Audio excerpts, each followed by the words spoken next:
Here are my 8 of my favorite shows as we made it to the end of 2022. And remember, if your shows were not on this list, I apologize. Don't worry about it. Yeah, I will get to those shows one day and see how joyful they were. But a secret surprise to y'all that during my time, in the December to the summer before summer was over, I've been able to binge watch The Sopranos. Yeah, I probably didn't tell you that, and it's one of the most greatest comedy drama. No, let's say best acclaimed drama of all time. And I like it though. Everything turned out just good except for the series finale. And I just started watching Only Murderers in the Building, so yeah, just finished up season 1, and I promise y'all I will get to season 2.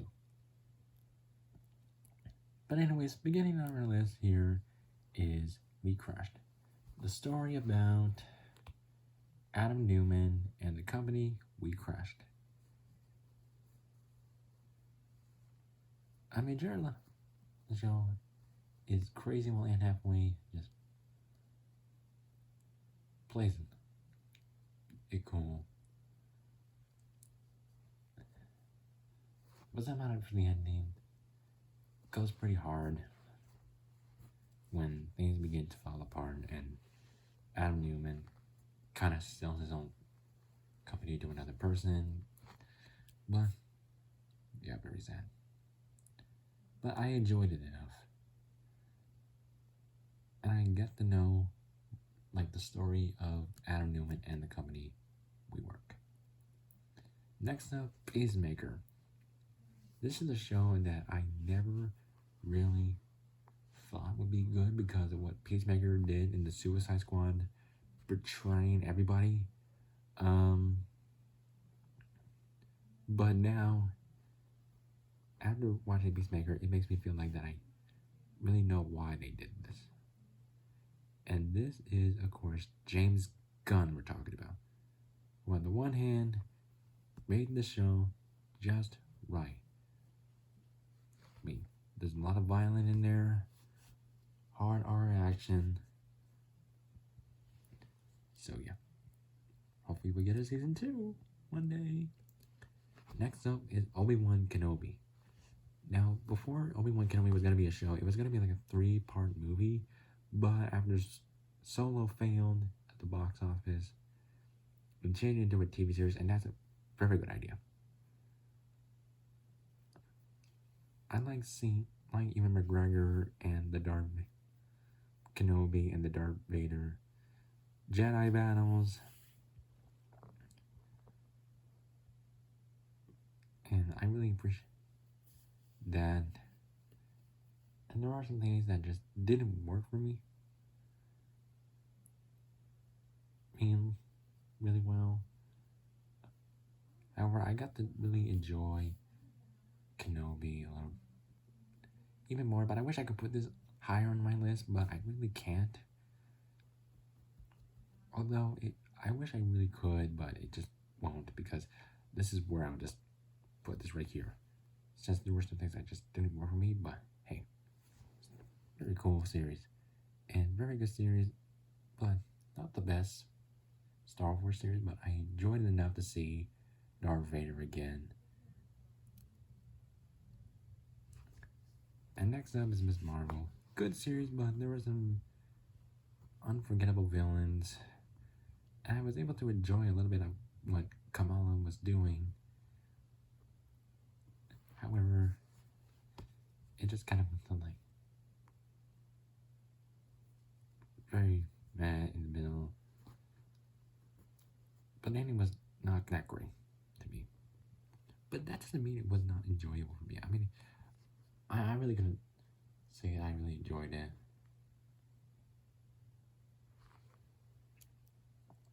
But now we are officially getting the Marvels next year, so can't wait to see that.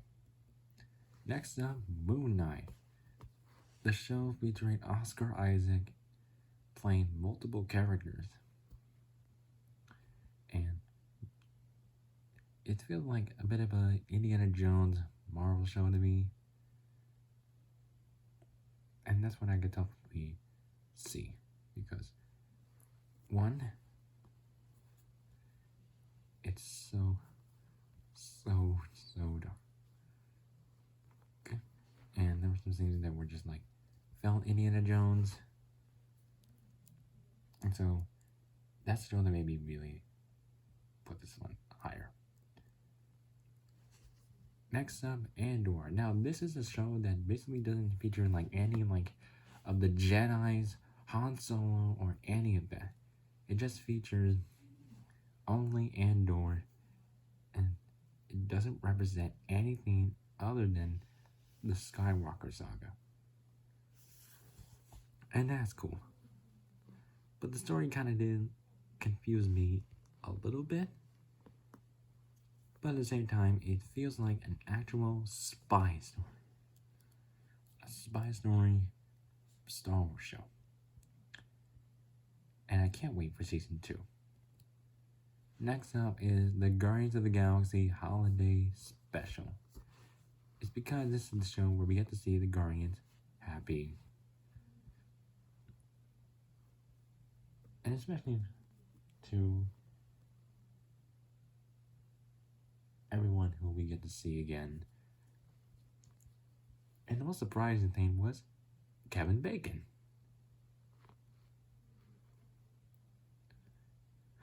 Yeah, I don't know why they added Kevin Bacon in the show. But hey, make laughter, you know.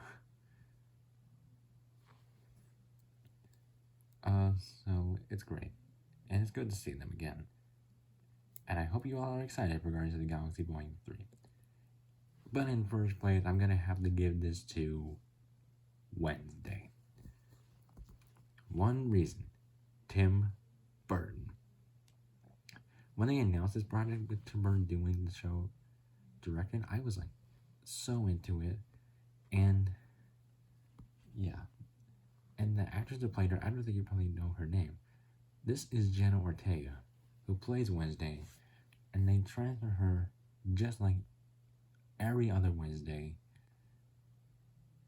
I enjoy the connection between Wednesday and Eden. And especially with her and the other characters, Xavier and Tyler, until Tyler like kind of betrays everybody. And he was the big twist at the end. And it felt like an actual like, but it obviously felt like it was like the Harry Potter like secrets, like the knowing like the castle's Hogwarts secrets to me. But in other words, you could also really enjoy one thing was the virtual dance that Wednesday did. I mean, I was just falling obsessed with it, and I couldn't stop talking about it. And so, yeah, this is coming in at number 1. And tell me your favorite shows down in the comments below. And if your shows weren't on this list, I'm sorry. Just, I will promise you one day I will get to the shows that I haven't seen yet.